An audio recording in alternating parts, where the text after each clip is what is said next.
think I got an idea for my next campaign.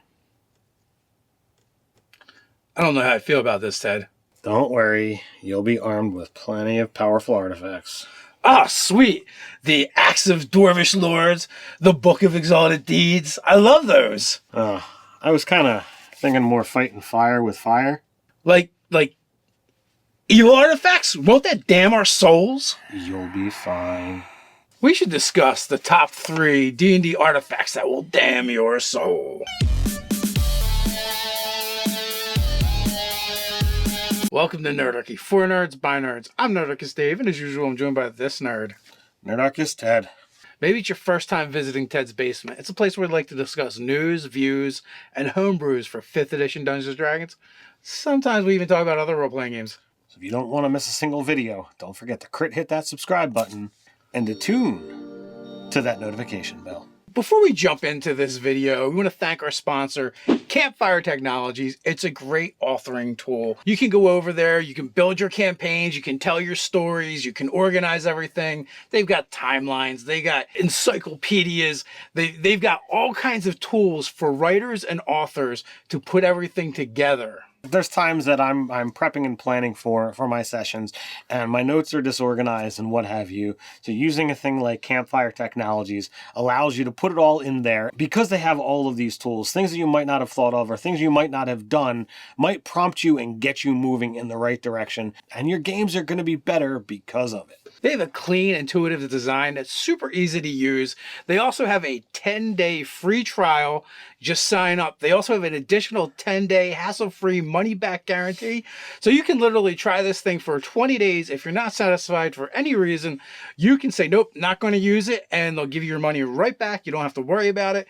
So if you can't figure out if you like it or not within 20 days, I don't think you're ever going to figure it out. It's great. Go over there, check it out.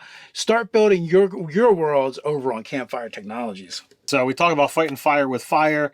That's our link in there with Campfire. So, we're talking about artifacts that are going to doom or, destroy your soul. So what are we getting into today? So I think the very first one we come to in the artifact section, I'm going to just pull it up on D&D Beyond real quick, is Book of Vile Darkness. It's a wondrous item. Artifact requires attunement. The contents of this foul manuscript is ineffable. Wickedness are the meat and drink of those in evil's thrall. No mortal was meant to know the secrets it contains. Knowledge so hard that even a glimpse of the scrawled pages invites madness. Most believe the Lich God Vecna authored the Book of Vile Darkness himself. If that doesn't say right there, it's wicked, it's vile. Mortals are not supposed to know this, and the Lich God Vecna possibly wrote this. If that doesn't say it enough, I don't know what will. But, we got paragraphs and paragraphs of information on this. You get the Mark of Darkness. You've got the ability to command evil. Well, I know what it does say. Whenever a non-evil creature attunes to the Book of Vile Darkness, this creature must make a DC 17 Charisma saving throw. On a failed save, the creature's alignment changes to neutral evil. So, first of all, by handling this book and using it, it will turn you evil if you fail that saving throw. And DC 17 Charisma save is nothing to sneeze at for most people. Then, in addition to that, the Book of Vile Darkness remains with you only as long as you strive to work evil in the world. If you fail to perform at least one evil act within the span of 10 days, or if you willingly perform a good act, the book disappears. If you die while attuned to the book, an entity of great evil claims your soul. You can't be restored to life by any means while your soul remains in prison. So literally, if you die with this in your possession, your soul is claimed by evil. That sounds pretty damn to me. But it goes on. The Book of Vile Darkness touches on every evil in the cosmos. A character can use the lore the book contains to unearth terrible secrets no mortal should know. Among the contents a character might find are the following, plus whatever you choose. Vile Apotheosis. The book could hold a ritual that allows a character to become a Lich or Death Knight.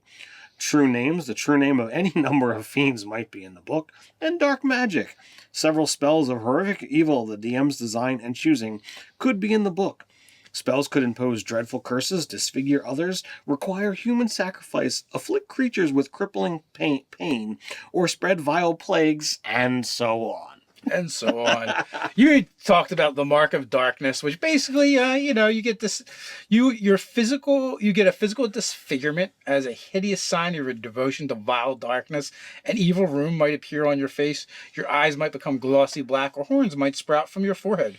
You might become wizened and hideous, lose all your facial features, gain a forked tongue, or some other feature that your DM chooses. This is going to make it a little bit harder for you to make persuasion and interaction checks with other creatures using charisma, unless, of course, they're evil.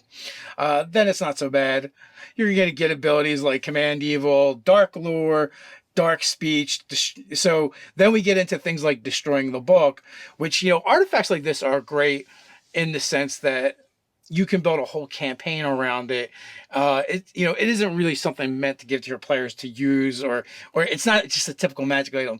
This is a quest item. This is like a goal for hopefully, a good party to want to see removed from work. Think Frodo and the One Ring, essentially. So along those same lines, what you could wind up doing with it, it could be something where you offer it up as temptation, and like your mid to late game, the players have found it. One of them has been wooed by it. It's now a redemption. The character's got to be redeemed before they die so that they're not destroyed. And then it's okay, we've recovered from it. Now we must seek to destroy it. So I like that whole angle when you use these evil artifacts. So they offer up several ways that you can destroy the book, but the last one is actually my favorite. It shouldn't be too hard for the adventuring party to accomplish either.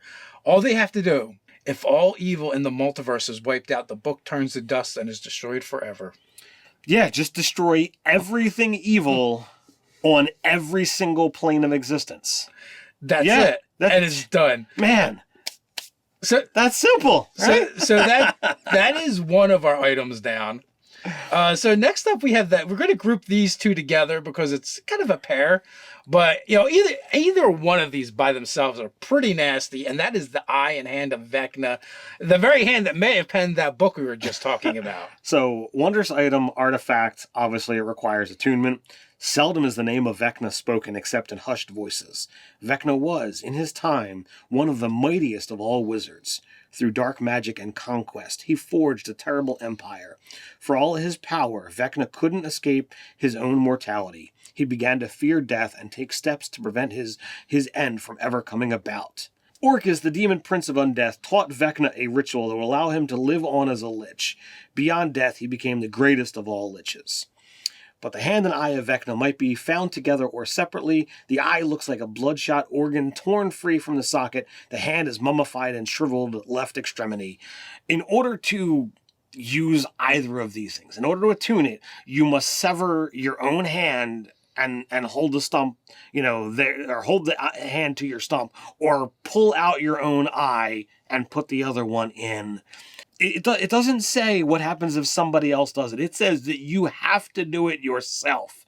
I think in and of that aspect, that means you have got to be an utter badass evil son of a bitch to be like, yeah, this is worth the power. I'm going to do this to myself. Yeah, I'm plucking my eye out and cutting my hand off. And there's a caveat too. If the eye is ever removed or the hand is ever removed, you just die. You're just dead.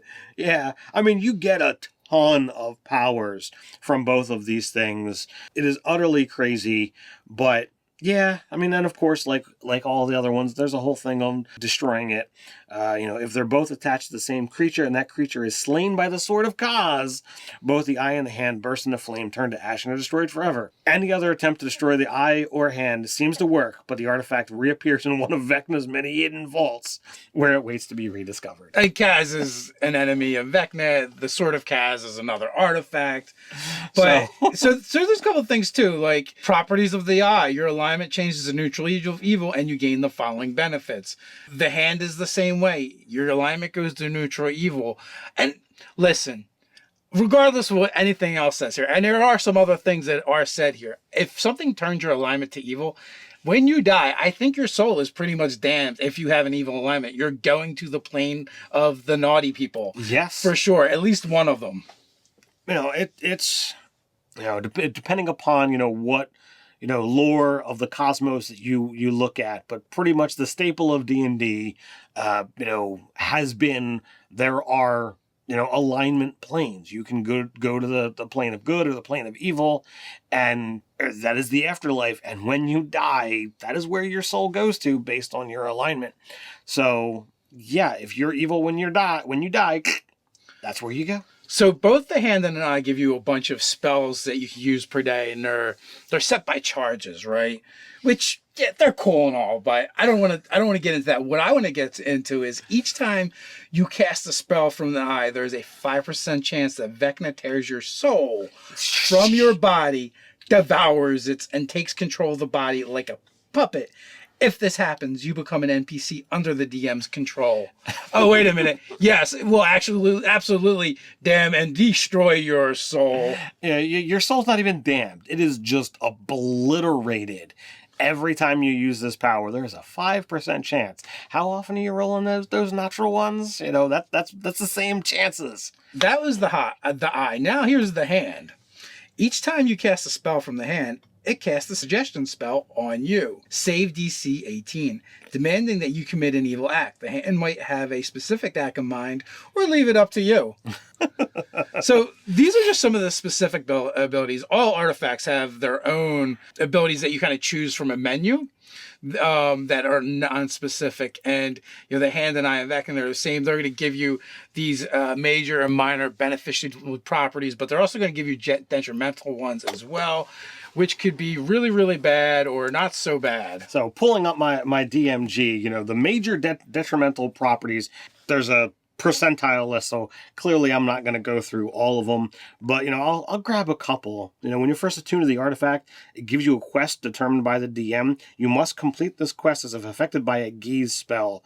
Once you complete the quest, you're no longer affected by this property. So you could be like, all right, you've attuned to it, but now everyone else needs to be put on hold while you go do this, because you have no choice. You are under the effect of the spell. You don't even get a saving throw. So creatures with a challenge rating of 0, as well as plants that aren't creatures, drop to 0 hit points when within 10 feet of the artifact. Yeah, good luck walking through a town when you've got this one. All right, how about this one? While attuned to the artifact, you lose the ability to speak. That'd be horrible if this was attached to your spellcasting item, because, oh, by the way, now anything with a verbal component, you're screwed. Can't do it. When you become attuned to the artifact, one of your ability scores is reduced by 2 at random. That one isn't so bad. A greater restoration restores the ability to normal. So, they swing the gamut. Some things are easily fixable, while others are like, nope, this ain't gonna happen. They range from minor inconvenience to, oh my gosh. Lastly, we have one more item to take a look at, and we kind of alluded to it when we were talking about the hand and eye of vecna, and that is the wand of orcus. So it is a weapon artifact. Mace requires attunement. The ghastly wand of orcus rarely leaves Orcus' side. The device, as evil as its creator, shares the demon lord's aim to snuff out the lives of all living things and bind the material plane in the stasis of undeath. Orcus allows the wand to slip from his grasp from time to time. When it does, it magically appears wherever it masters senses an opportunity to achieve some fell goal. Made from bones as hard as iron, the wand is topped with a magically enlarged skull that once belonged to a human hero slain by Orcus. The wand can magically change in size to better conform to the grip of its user. Plants wither, drinks spoil, flesh rots, and vermin thrive in the wand's presence. Yeah, so just being around the wand makes everything kind of icky. The next paragraph goes on to say, any creature besides Orcus that tries to attune to the wand must make a DC 17 Constitution saving throw. On a successful save, the creature takes 10 die 6 narcotic damage. Well, that hurts a little. That's your success. On a failed save, the creature dies and rises as a zombie. So, Your failure is you're just dead and a zombie. That is ridiculous. You gain all kinds of abilities. It's an artifact. You've got the ability to call undead. It is sentient. It's got its own personality. And again, there is a whole section on what you have to do to destroy this wand. And, while we were planning this video, Doug was like, oh, this sounds amazing. I'm like, yeah, you should run that quest. Destroying the Wand of Orcus requires that it be taken to the positive energy plane by the ancient hero whose skull surmounts it. For this to happen, the long-lost hero must first be restored to life.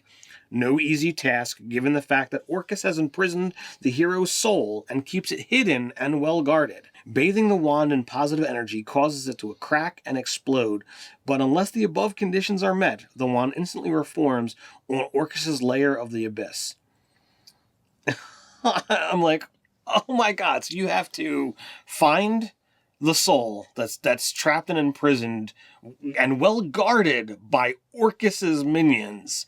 You have to go to the positive energy plane, find where the rest of the body is buried, bring the skull there, resurrect the thing, which means it's been long dead. The body needs to be restored. That means you need to have a 9th level spell, True Resurrection, used on this, which also requires a 25,000 gold piece diamond, because it's the material component. You go through that whole process, and then finally the artifact will be destroyed. Yeah, you could build up to a great Orcus campaign with this item. There's some benefits too that you get for using it if you're a devoted follower of Orcus or one of his people that have been directly blessed from them, or Orcus themselves.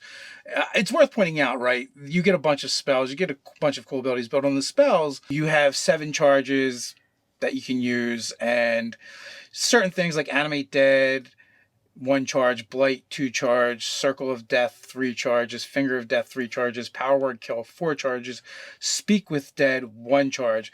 Now I bring this up because if you are Orcus or a follower blessed by them, it costs 2 fewer charges, minimum 0, meaning a bunch of these abilities now only cost 1 charge, and that's for things like Finger of Death and Death, right? Or things like Blight and Animate Dead are free.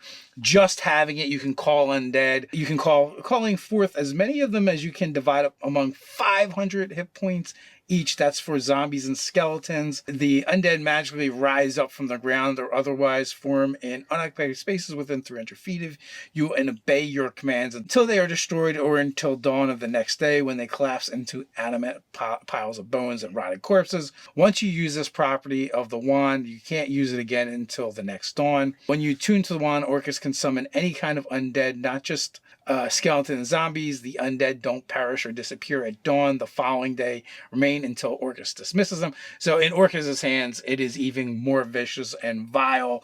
So just imagine you finally beat the big boss necromancers, and then Orcus shows up and goes, yeah, I'm going to use this wand now.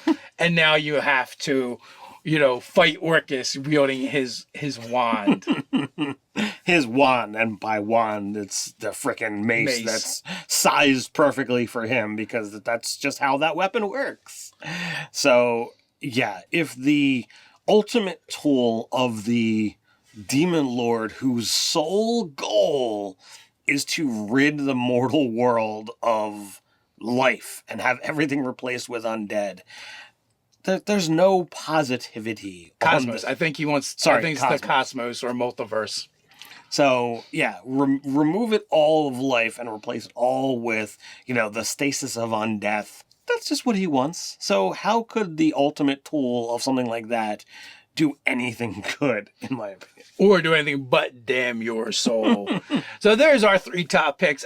And if oddly enough, they are all in the DMG. They are all, from the beginning of 5e, and many of them coming from, very earlier editions of Dungeons and Dragons. Most of them actually, I believe, came from AD&D as well.